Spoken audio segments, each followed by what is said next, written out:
राज्यसभेची उमेदवारी स्वीकारून अशोक चव्हाणांचं राजकीय भाजपमध्ये काही वजन वाढू शकेल का? त्यांचं भविष्य नेमकं कसं असेल? मला असं वाटतं की ते राजकीय भविष्यासाठी तिथे गेलेले नाहीयेत. ते राजकीय सुरक्षेसाठी तिकडे गेलेले आहेत. अटकेपासून त्यांना सुरक्षा पाहिजे होती. ईडी कडनं त्यांना नोटिसा पाठवण्यात आल्या होत्या. ते मागच्या सरकारमध्ये, ठाकरे सरकारमध्ये पीडब्ल्यूडी मिनिस्टर होते.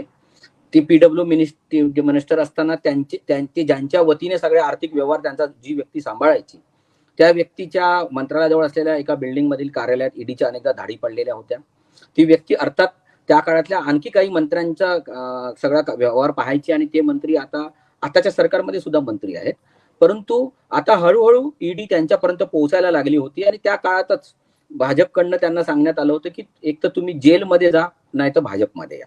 तर त्यांनी भाजपच्या तुरुंगात जाणं पसंत केलं, कारण तिथे अधिक सुरक्षितता आहे.